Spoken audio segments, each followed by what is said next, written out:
Hello everyone, this is Defense Politics Asia and this is the situation report. That's all the summary for the day of 962 for the 12th of October. I did not do a frontline changes report yesterday because the SITREP was late.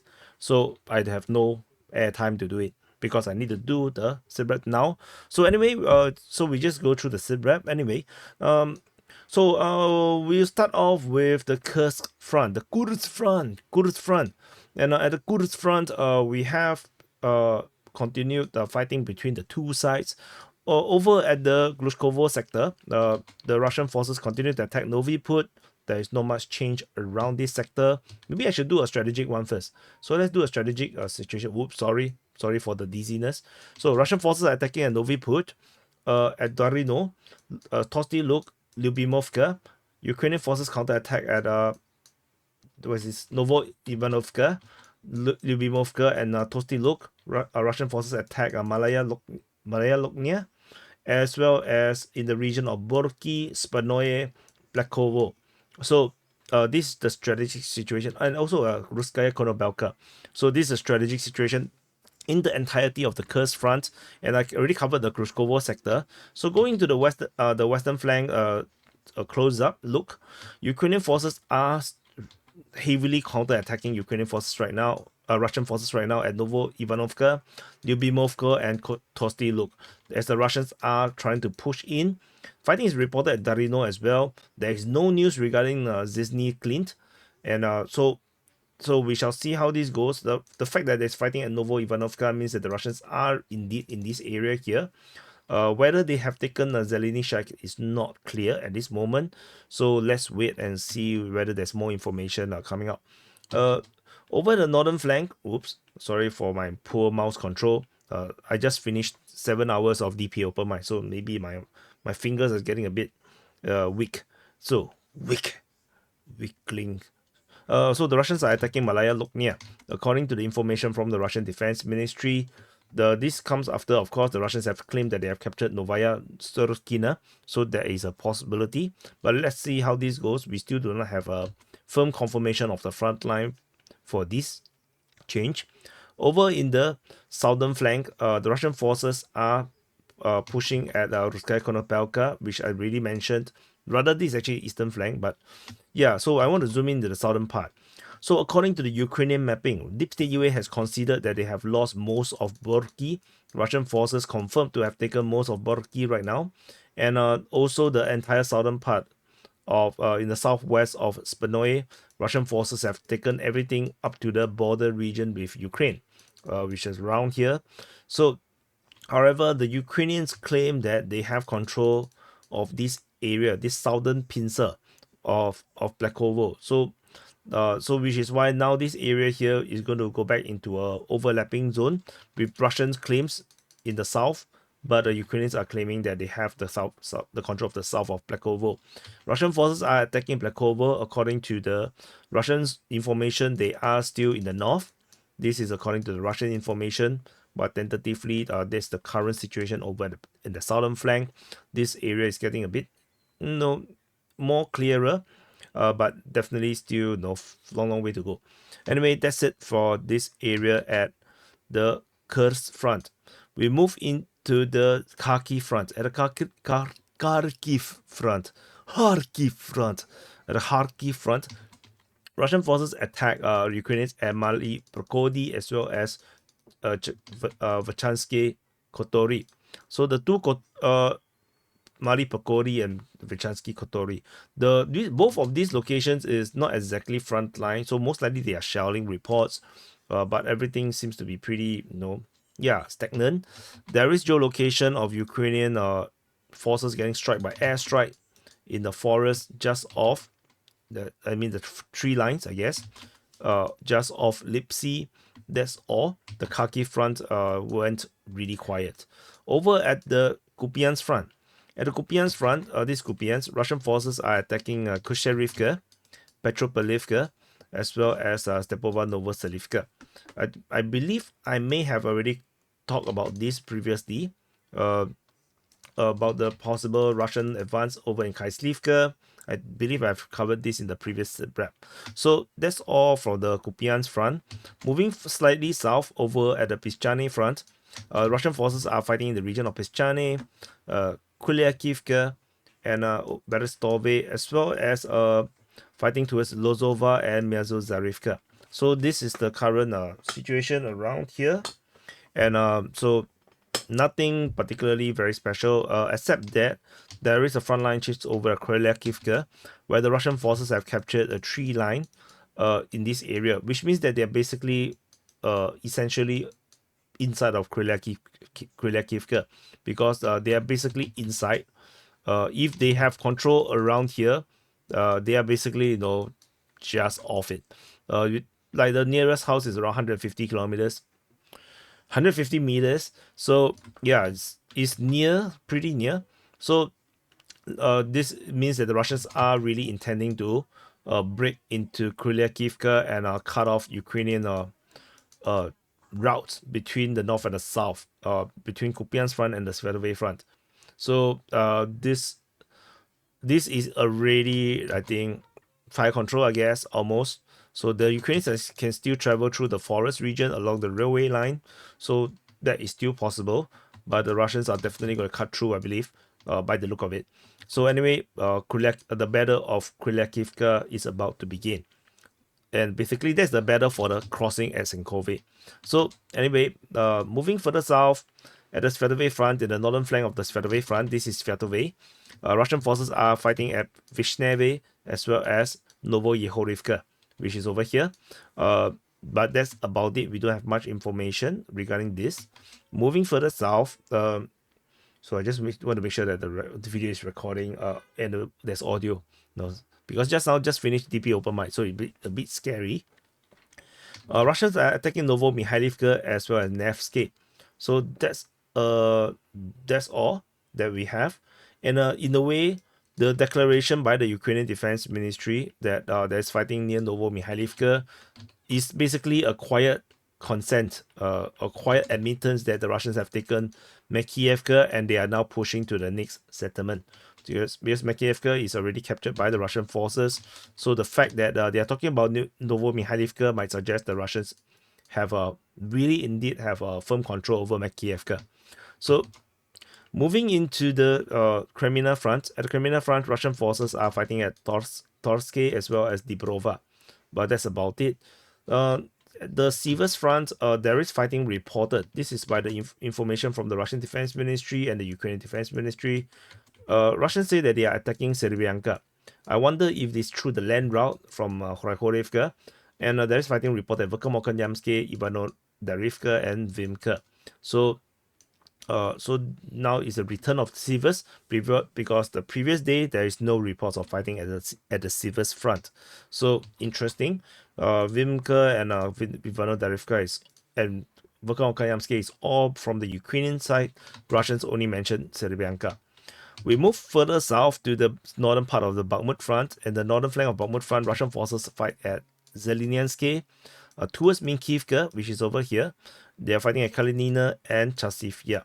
Russian forces are geolocated at the Kalinina, on the western part of Kalinina, and then they got struck by FPV drones, Ukrainian FPV drones.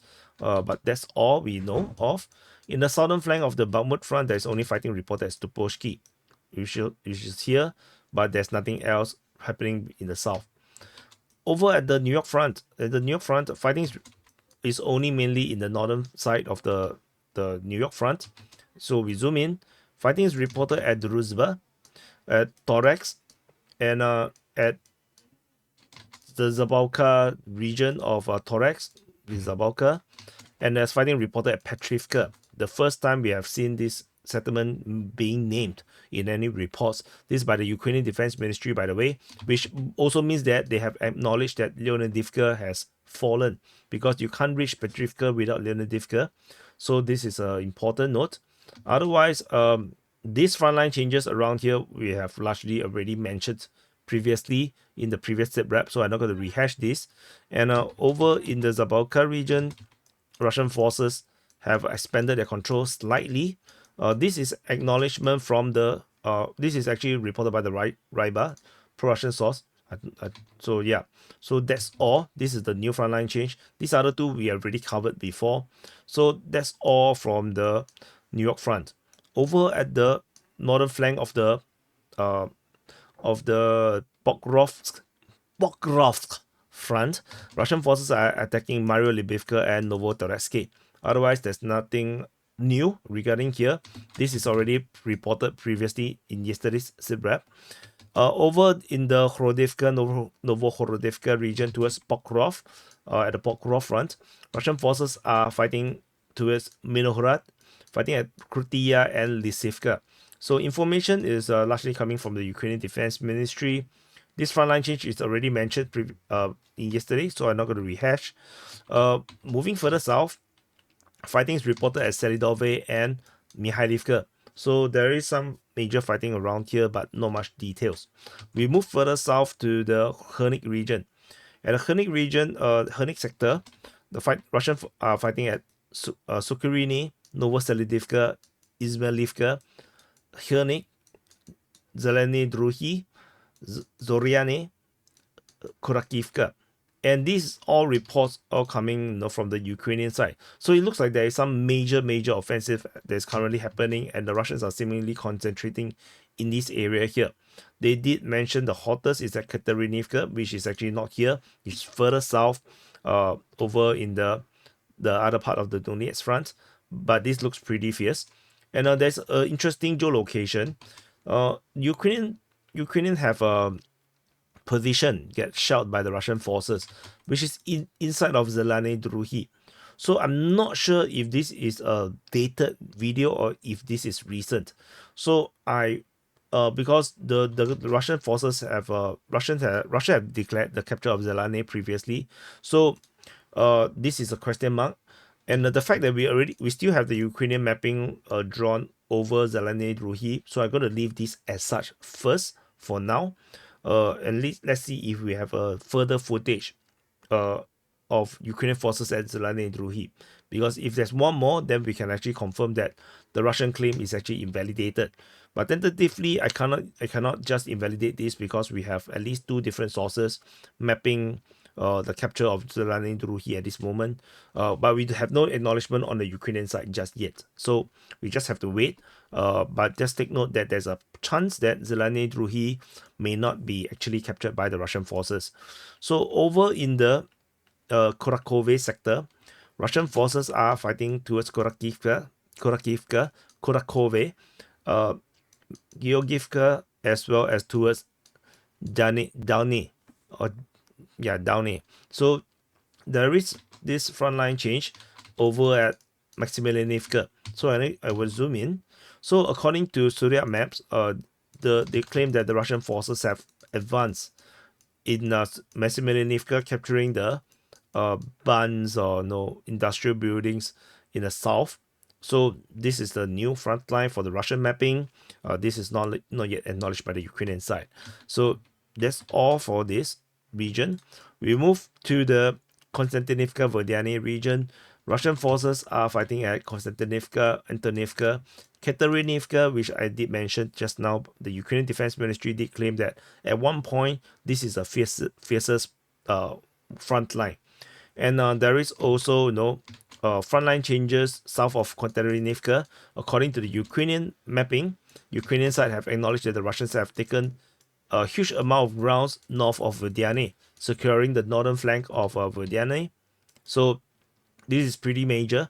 And fighting is reported at Vodyane region, which is probably this.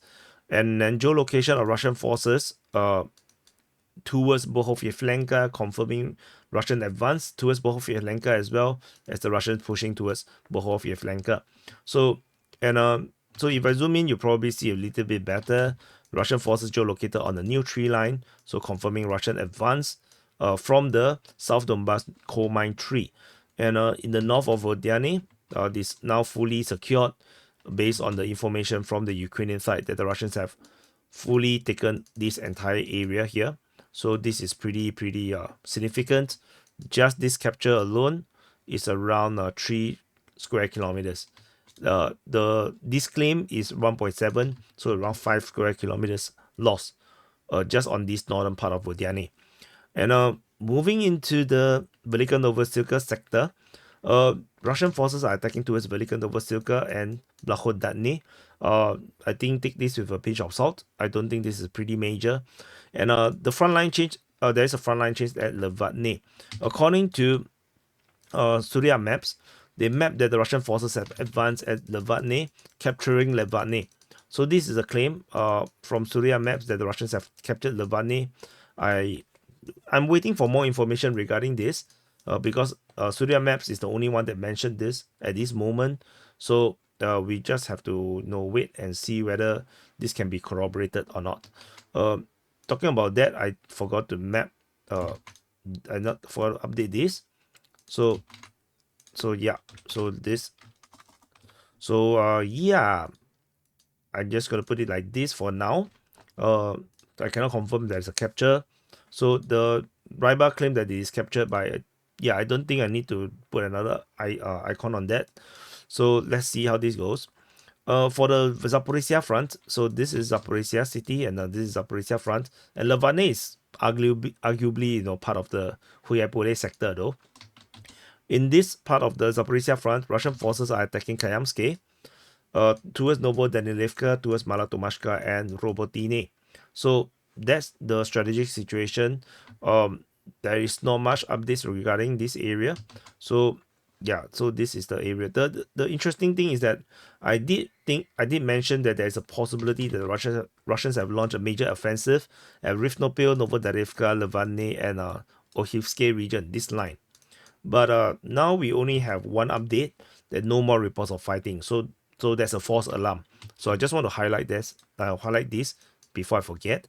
And then we go into the Kherson front. Which we have nothing. Yeah, nothing at the Kherson front, and that's it. So this is the summary for the day of 962 for the 12th of October.